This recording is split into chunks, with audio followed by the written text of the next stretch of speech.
Hey, church family, thank you for joining us this morning for our daily devotional. This week, we are continuing to talk about yield and our need to yield to others around us and their needs more than our own, and then also to yield to God. And so we are continuing to look in James chapter 4, and today we're going to be reading from verses 6 and 7, which reads, "But he gives greater grace. Therefore, he says, God resists the proud, but gives grace to the humble.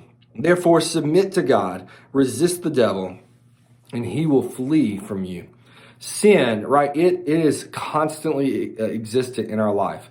From the moment we are born, we continuously struggle and battle with sin. It's in our body, in our mind, in our thinking, in our desires. It is constantly present. And so as people of the flesh, people who live here on earth, who have not been made fully complete in God yet, which will come when we are in the new kingdom. So as we live here on earth, we battle that flesh. Sin is always present. But God gives us a promise here.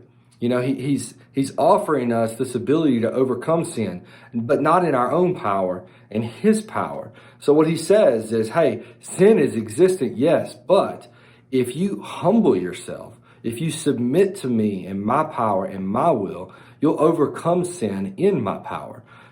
He's saying, hey man, we have got to submit fully to him every part of our life, all of our desires, all of our flesh. We need to be willing to do whatever it is that God calls us to do. And as we continuously submit to him, as we try and fall under his lordship more and more, sin will be overpowered by God. He says the devil will flee from us. However, there's the other side of that, right?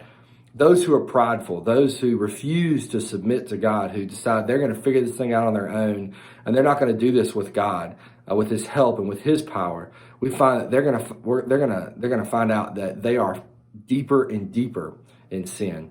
That sin is even more difficult to resist. That it continually it has an effect on them. And so, church family, we need to be sure that as we walk through life, that we are constantly checking ourselves to be sure that sin is not permeating within us, that our pride is not causing us to be susceptible to that sin, but that we are constantly submitting to God in every way and every fashion that we can, that we're offering up our flesh, our desires, our own will, offering that up to God and saying, Lord, not my will, but your will. Our author offers us a couple of questions to kind of think through as we look at that topic of humility. And the first one is, why does God resist people who are prideful? What is it about prideful people that God wants to push away? And then the second question, what does it mean to resist the devil by the power of God? So I hope that you'll take a moment to look at those two questions, maybe take a moment and pause the video here at the end,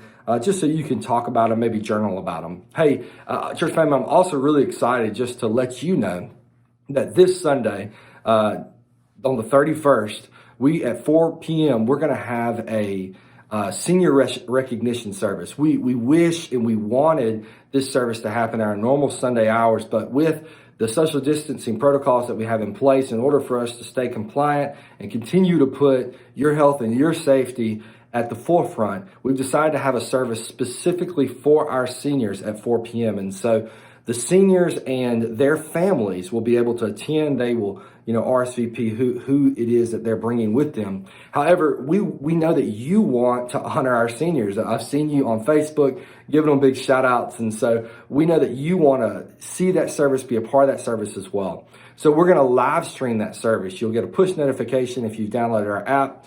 It'll be on Facebook. It'll be on YouTube. It'll be on our website. So at 4 p.m. on the 31st, we'll have our senior recognition service. I hope that you'll take a moment that afternoon on this coming Sunday and watch that service and give a big shout out to our seniors and all that they've accomplished this past year and really the past 12 years.